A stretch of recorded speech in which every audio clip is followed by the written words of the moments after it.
Place maintenant à la chronique culture de votre journal. C'est avec Estelle Martin qui va nous rejoindre. Et pour commencer ce soir, la rétrospective très attendue du peintre espagnol Velázquez, c'est à Paris.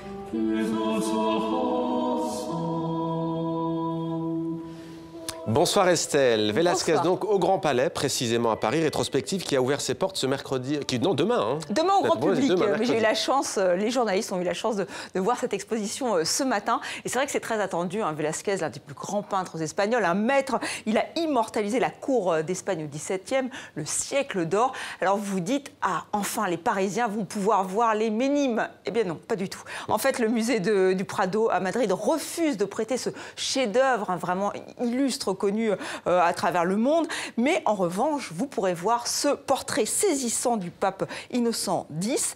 Il se serait écrié trop vrai en se voyant. Et c'est vrai qu'on sent tout son pouvoir, toute sa prestance. Et enfin, vous serez aussi peut-être surpris par ce nu de Velázquez. Et oui, il est connu pour être un grand portraitiste, mais il a aussi fait peint ce nu. Mais n'insistez pas, Mohamed, je n'en dirai pas plus. Non pas que je veuille être désagréable, mais Jean-Baptiste Urbain y reviendra plus longuement dans sa chronique, dans 64 minutes, très prochainement. Et donc, le pape Innocent X avait vraiment dit trop vrai, hein. C'est un peu comme disent les jeunes aujourd'hui. Il a dit en italien, en espagnol, pardon, et voilà. Et donc il était saisi, trop vrai. Une autre exposition, Estelle, c'est sur la danse cette fois.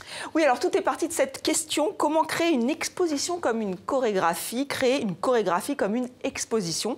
Le Centre d'art contemporain de Vils à Bruxelles a demandé à Anne-Theresa de Kersmaker d'y répondre.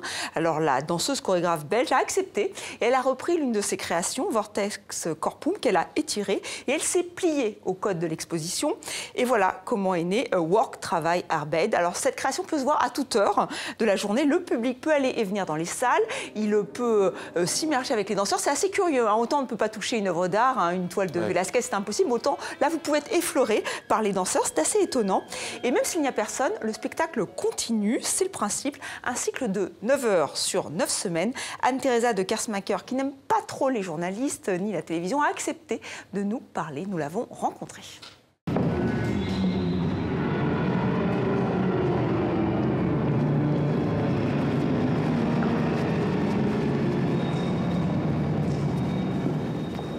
C'est une situation tellement différente que ce qu'on a l'habitude de faire, c'est-à-dire dans un théâtre où il y a la frontalité.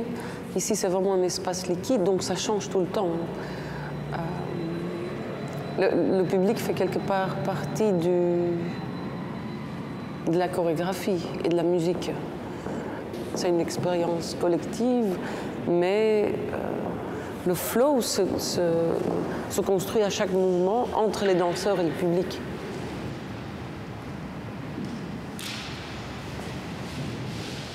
On pourrait dire que je partage le regard que j'ai quand je travaille avec les spectateurs.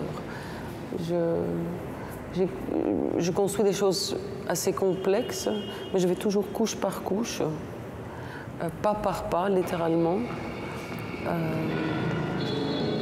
Et c'est ce travail-là, quelque part, qui est montré. Je suis quelqu'un qui travaille très lentement. J'ai la réputation d'être une workaholic. Mais pour moi, c'est l'endroit où j'aime être le mieux. C'est avec les danseurs. On échange avec la musique. Pour moi, c'est une façon de penser, c'est une façon de me lier au monde.